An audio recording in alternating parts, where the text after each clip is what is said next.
طبعا هالمرة لا محضر سكريبت ولا كاتب نص مسبق، أريد أسولف ويا شلون ما ترهم خد ترهم. موضوع السوداوية اللي منتشرة بين المراهقين والشباب، اللي هي يعيش أجواء الأبيض وأسود والدارك فايبس، ويمكن يتصور إنه هو غريب ومميز، وبالفعل أكو بعض المراهقات يحبن هيك أمور ترى، وتحب إنه واو هذا الشاب مختلف.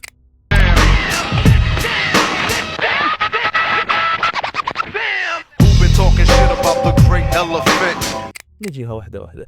الجانب الثقافي لهاي الظاهرة أنه هو أسلوب فكري يعبر عن فن، يعني كانوا يستعملوه الفنانين، إنسان ما بيشي هو طبيعي بحياته، بس حتى يعبر عن موضوع معين يستعمله كفن. لكن هسه اللي صار قام يعبر عن اكتئاب وتطور الموضوع، صار حتى اللي ما بيكتئاب يركب الموجة ويشوفوني أنا مختلف. زين موسى أنت شايف فيهم اللي يطبون بهاي المجتمعات راح يشوفون هواي أمور، مثلا يقوم يبحث عن مقاطع بها عنف وقتل، وهاي المقاطع كبرتها تزيد التبلد العاطفي، والدماغ يتعود على المشاهد الصادمة ويزرع آثار بعيدة المدى بالعقل الباطن وتأثر على تصرفات الإنسان. زين هو المراهق ليش جاي يسوي هيك أشياء؟ باختصار عمر المراهق يبحث عن الهوية، يحاول يبرز هويته ويحاول يكون شخصية مميزة. إذا ما لقى شيء يتميز به مثل موهبة وعمل معين، راح يتخذ هذا الطريق لأنه سهل، وبالمستقبل راح ينفتح باب بدماغ المراهق يخليه يتطبع مع فكرة الانتحار والعنف، بحيث اكو مراهقين هسه يفتخر انه هو عنده اكتئاب او يفتخر انه هو حاول ينتحر. الخطير بالموضوع انه هاي الامور دخلت باكثر شيء كنا نستمتع به اللي هو الميمز، وقاموا يترجمون افكارهم من خلال الميمز. يعني مثلا قبل كنا نرعب لما نسمع احد ياكل مال اليتيم، هسه صار الموضوع مضحك وميمز انه انا متعتي اكل مال اليتيم وكذا. يعني اكو مواضيع كانت خطوط حمراء عندنا صرنا نناقشها على انها ميمز، لان الميمز او دخولهم بالميمز كسر الحاجز الاخلاقي.